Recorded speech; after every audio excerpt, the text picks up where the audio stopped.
problems in the paint, have to fight your way out of it. Yep. Big difference is fourth quarter. I thought you guys were probably as efficient as you've been in the last 4 or 5 games in that fourth quarter. Was it more of what you guys were doing on offense, or did you feel like the defense turned them over and you guys were able to get out and run and make some things happen? Yeah, I mean, I think everything you said is accurate. You know, the part for me that I thought was disappointing was we just, you know, we didn't establish any pace at all. I thought we were slow coming down the floor. I thought they beat us to balls. They beat us to balls in the glass. You know, and they're the team that's on the back-to-back, you know, and you know, that part was disappointing. I thought we, at times, found our way a little bit more in the second quarter.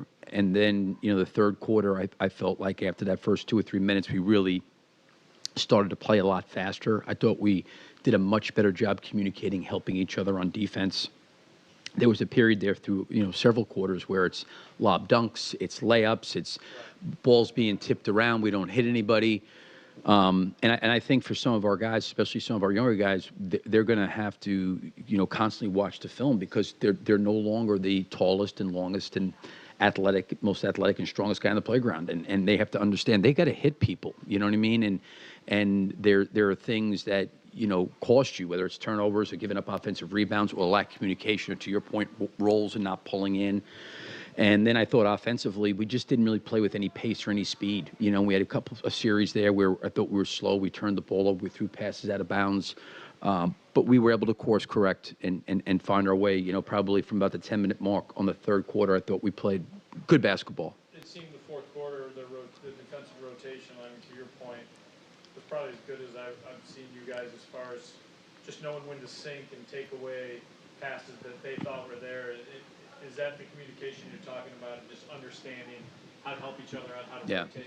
I think in fairness to them, Joe, we have a lot of coverages in. Quite honestly, we probably have too many, but I think we're going to need them as we go along because we just every night it's something different. You know, you're dealing with Doncic and Kyrie, you know, and then all of a sudden you come back, you know, now you got, you know, Edwards, and then you come in, you got Trae Young, and these guys, if you do the same thing over and over, we just don't have the kind of group that we're going to be able to do that. So, you know, there's certain situations where we should be trapping, and we're not. There's certain situations we should be sinking and filling from behind. There's times where, hey, Vooch is in a drop. We can stay at home on shooters, and we're pulling in. And it's a lot for them, you know, in fairness to them.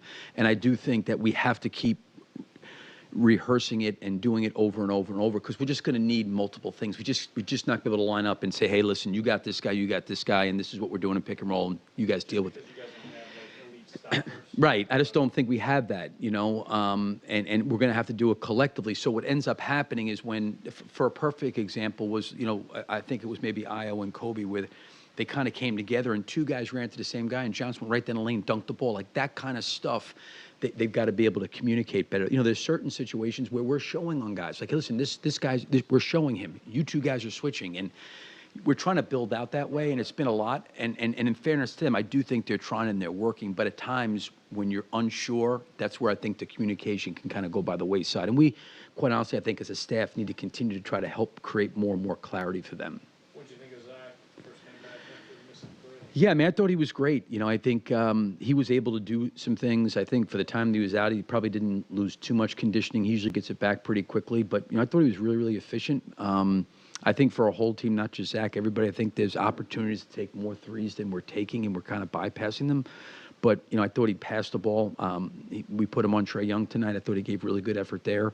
Yeah, I thought he made good decisions. He got downhill, got to the free throw line, made a couple big buckets late, he and Kobe. So, I mean, I thought he was very good. Thanks, Coach. All right, great. Thank you. Yep, appreciate it.